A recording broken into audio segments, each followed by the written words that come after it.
L'impact de fibrome sur la santé féminine. Aujourd'hui, il n'est plus rare de trouver une femme qui souffre de fibrome, qui est aujourd'hui l'épidémie que nous constatons au niveau de la gente féminine, les fibromes. Nous avons plusieurs sortes de fibromes. Peut-être aujourd'hui, tu souffres de fibromes que tu négliges. Mais les fibromes ont un impact négatif sur la santé de la femme.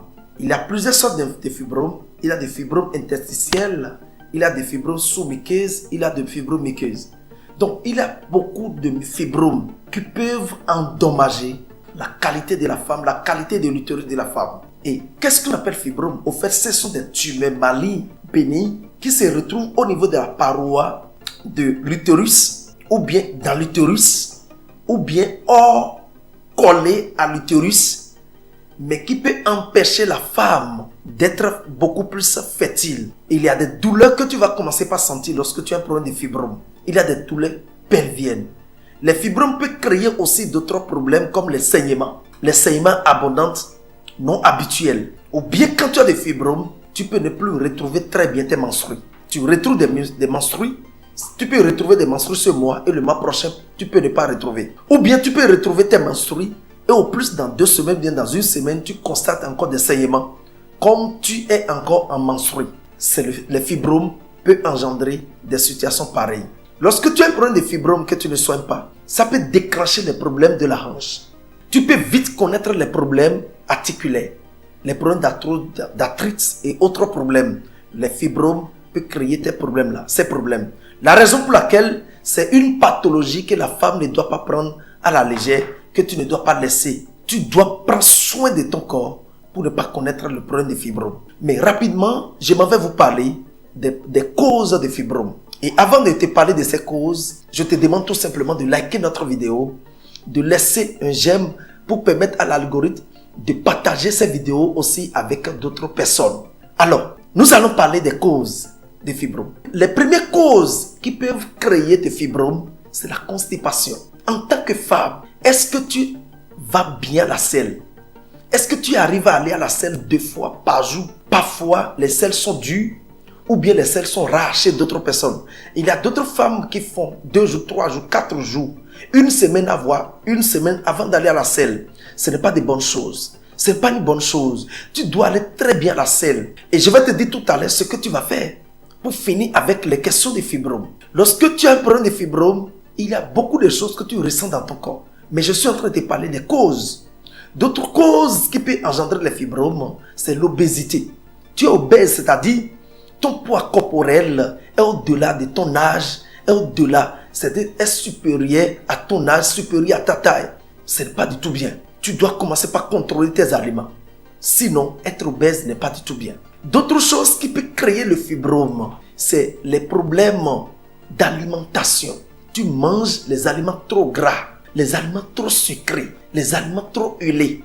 Lorsque tu te laisses à ces alimentations, ça peut créer des problèmes de fibromes. Et je te parle, ma soeur, avoir des fibromes n'est pas bon pour ta santé. D'autres choses qui peuvent créer des fibromes, c'est la mauvaise microcirculation du sang. Mais je voulais te dire tout simplement, c'est simple. On peut dire, mauvaise microcirculation, à quel lien avec le problème des fibromes? Mais du fait que le sang ne circule pas très bien au niveau des artères, peut créer de l'inflammation. Et tu peux avoir des fibromes en crash, comme en bloc. Mais en cas de fibrome, quand tu ressens des fibromes, d'autres personnes ont ce problème de fibrome jusqu'au point où elles ne peuvent plus faire des enfants. Les fibromes peuvent créer l'infertilité. Les fibromes peuvent créer d'autres problèmes qui sont liés au problème intestinal. C'est-à-dire là, tu ne peux pas aller très bien à la selle. Tu peux sentir une charge au niveau de la zone pelvienne. Alors qu'est-ce qu'il faut faire en cas de fibrome? Lorsque tu sens ces petits problèmes ou bien cette situation, cette douleur, ces saignements, il faut que tu contactes immédiatement un médecin, un gynécologue, pour qu'on puisse te faire des analyses. L'échographie pelvienne, surtout, te renseigne beaucoup plus sur la qualité de ton utérus et des problèmes que tu as déjà dans ton utérus. Et en cas de fibrome, je te recommande quelques produits qui sont des produits alimentaires qui peuvent t'aider beaucoup. Des produits de notre compagnie Tasly biopharmaceutique qui peut t'aider beaucoup à sortir des fibromes. Première molécule, c'est le ICP. Le ICP active la bonne microcirculation du sang pour que le sang puisse aller très bien au niveau de ton utérus. Deuxième produit, qui est molécule alimentaire, c'est Aiclisine. Aiclisine nettoie complètement ton tube digestif pour que la bonne microcirculation intestinale puisse t'aider beaucoup plus à s'en sortir. Troisième produit, c'est Femex. Femex, c'est un produit qui nettoie l'utérus. Et quatrième produit, c'est RH2. Il faut chercher ces 4 combinaisons. Il faut commencer par les consommer. RH2 élimine complètement les tumeurs. Et tu consommes ces produits sur une durée de 2 à 3 mois. Je te le promets, par la grâce de Dieu. Tu vas t'en sortir complètement de ce problème de fibrome. Mais n'oublie pas, tu dois changer ton comportement alimentaire, ton hygiène alimentaire. Éloigne-toi de tout ce qui est trop sucré, huilé. Et commence par consommer plus les aliments comme clou de girofle, comme